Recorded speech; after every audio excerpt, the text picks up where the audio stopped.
Let me tell you the truth. As a person and as a ministry, I have my reservations, my many reservations across the body of Christ.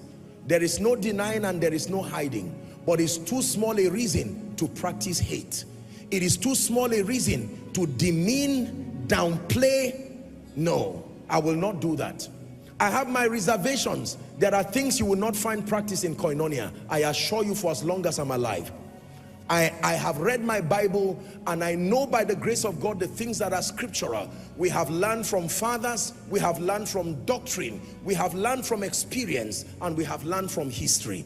Those who become are those who never settle. They know that there is always a better and greater version. Let me tell you the truth.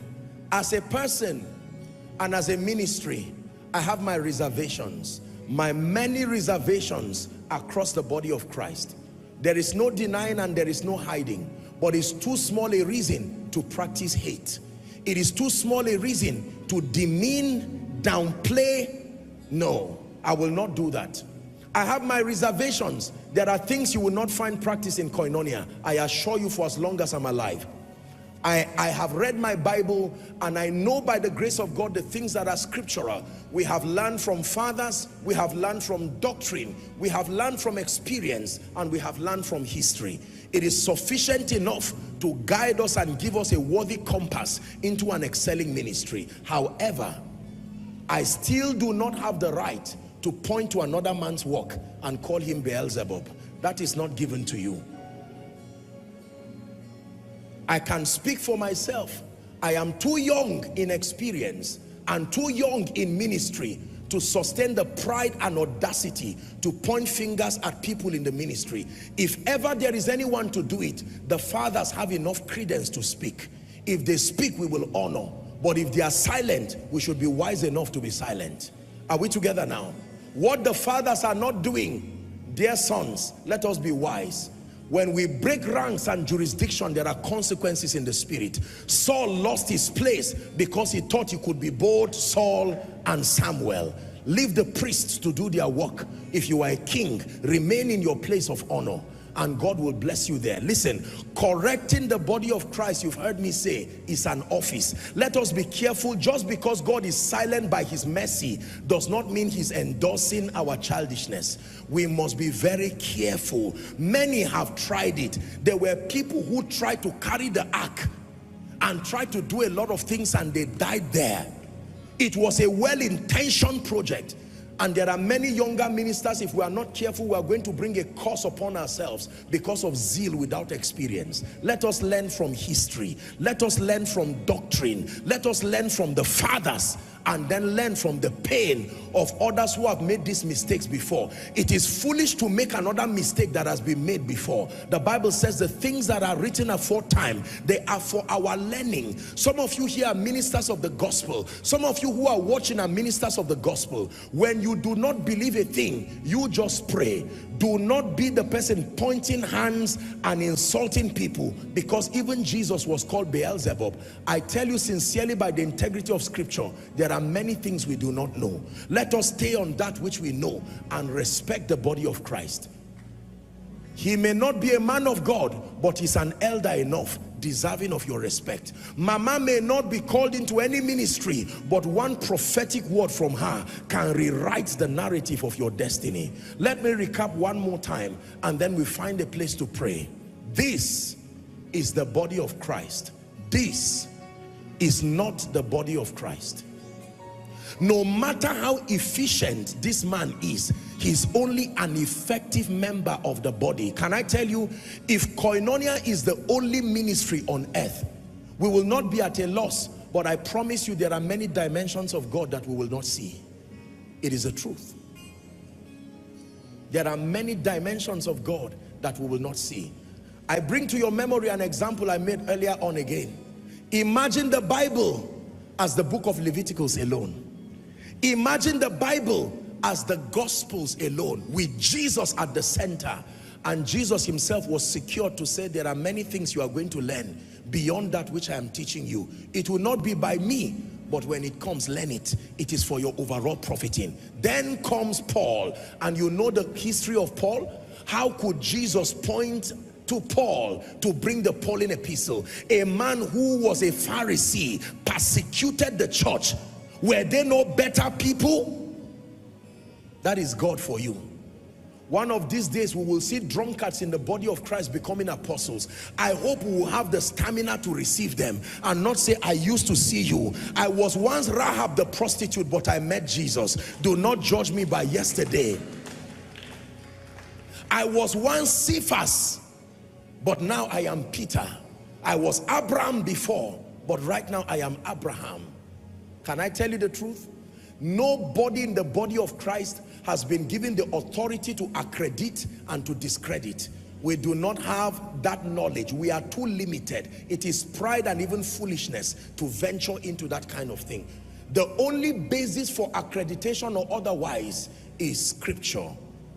And even at that, we must do it graciously, because there are dimensions. If you had seen what God started doing with us years ago, we would not look like what we are now.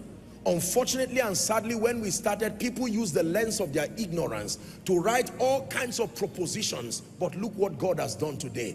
Only God knows how many other people are still in the cave of Adullam. While we are pushing them, it is the hand of God that is moving them forward. Just because you do not believe in the ministry of women, I hope you will not ignore the next Catherine Kuhlman that is coming. I hope your ego will not push them down.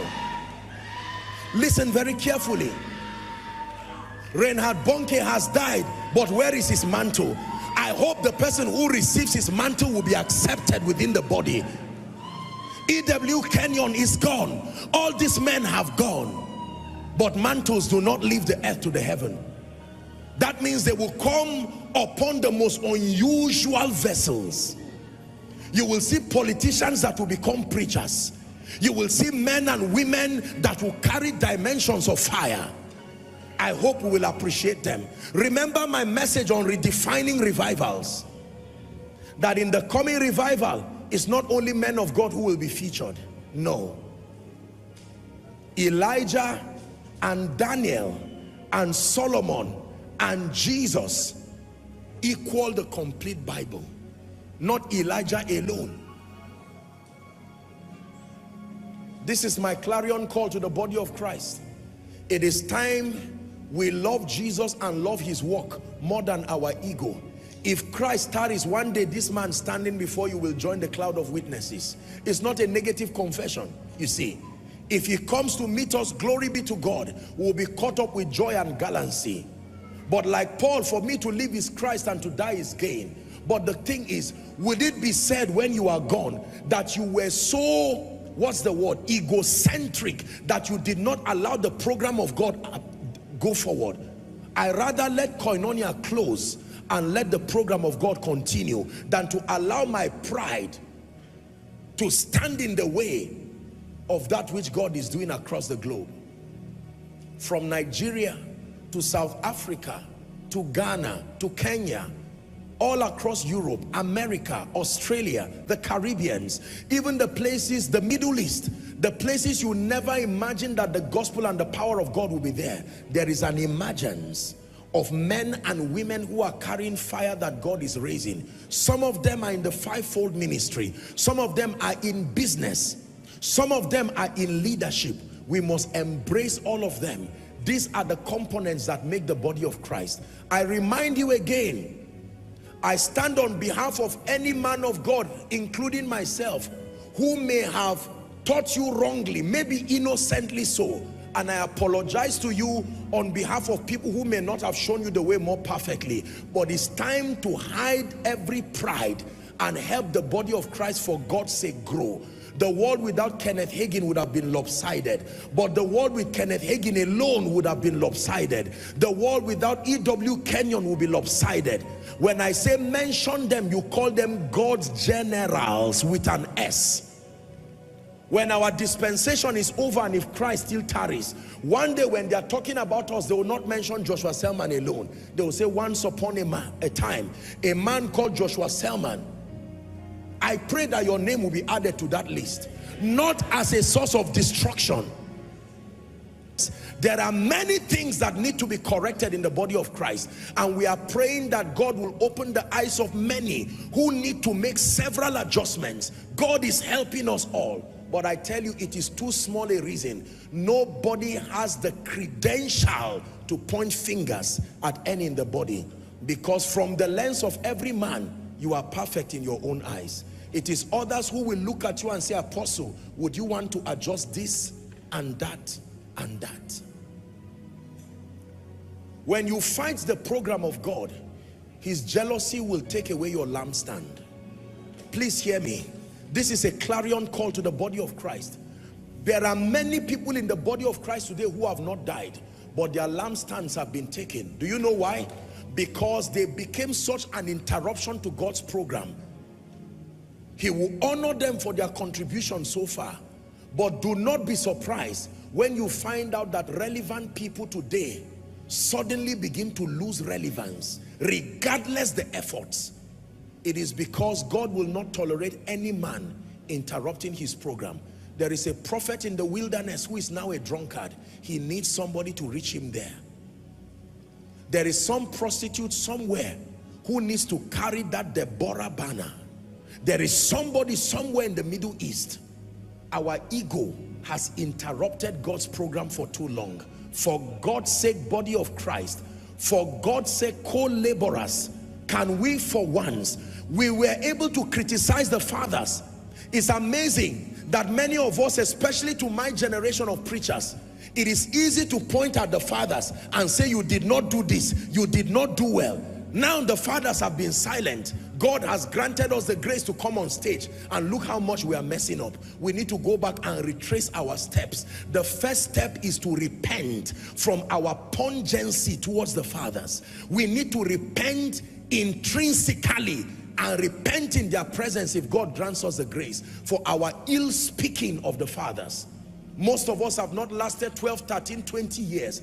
These men have been here 57 years, 60 years in the gospel with solid integrity that some of us do not come close to. How do we insult them? Who is mentoring us into this derision? What kind of pride and attack is leading us into this nonsense? There must be repentance. The best of us must still be a student. History has whipped and punished many people because of pride. I pray that our generation will not fall prey to this. This is a clarion call from a heart of love and a heart that is sincere towards God, as a contribution towards the maturity of the body of Christ. It is not a call to condemnation. It is not a call to pointing fingers. But can I tell you, whoever listens to this message and makes an honest adjustment, you will see the degree to which God will feature you, because a season is about to open in the body of Christ. And I have taught you about seasons, that every time seasons are opening, there are people who make the list and there are people who do not make the list again. You know I am not lying. It is my prayer that God will give us longevity of relevance. And the greatest way to secure longevity of relevance is to not be an interruption to God's program through pride. For those who need adjustments in the area of character, we pray that God will grant us grace to make the required adjustments and to rise to a higher level of moral excellence as he grants grace. To those who need to humble ourselves and admit that there are just things we do not know, I am praying that God will give us the self-security to admit. And members, as men of God, come out to help. Do not look down on them. Because sometimes it is members that join the heads of pastors and join the heads of people, carrying negative statements from pillar to post. We must repent from some of these things. It is time to be instruments of bonding within the body. We are better together. We are better forever. Are we together? My final statement before we pray, listen carefully. My final statement before we pray is to all those who look up to our lives for mentorship and for spiritual direction. There are two things I want to tell you. Number one, you must never allow the abundance of revelation that is coming to you to produce pride and disrespect. Nobody who has received from any man has the right to point hands at that man. Whether you appreciate the man or not, The fact that they made contributions in your life, you owe them your respect eternally and forever. This is what the Bible teaches. There are fathers of faith today, even if they turn and say apostle, just an example. If a father of faith turns today and say, apostle, I don't know this, teach me, I will teach them on my knees. I will not teach them standing. I will teach because we have been granted grace, but I will do it on my knees to remind them that even though God has granted us revelation, you still remain fathers, and we honor you as touching what you represent. For some of the younger ministers coming, please hear me. It is not all about anointing. It is not even all about character. It is about understanding. You must know how God's system and God's program works. Do not find yourself insulting somebody because of his advocacy of prosperity. If you are in ignorance and you do not see the relevance of it, just keep quiet and allow them serve the people God has called them to do. If somebody is involved in deliverance and you do not believe in deliverance, you just teach the truth that God has given you. But don't go to the extent of tearing down another person and being sarcastic, because number one, you are wasting your time, and number two, that state is an attack itself. The zenith of transformation is not knowledge. The zenith of transformation is love. If you claim you have been so transformed, don't show me by the revelation that comes from you. Show me by the depth of love. Not pretentious love that ends on the stage. Love genuinely. You may have your reservations about the body, but that is not enough reason to hate. And hear me one more time to the younger ministers that are rising. Please go back and edit the things we have taught you. Receive the things that are consistent with scripture, and the things that we have taught you that is out of our pride or our insecurities, politely edit them while you keep respecting us. You don't need to tell us you have edited them. Your results will show that you have edited them. Are we together now?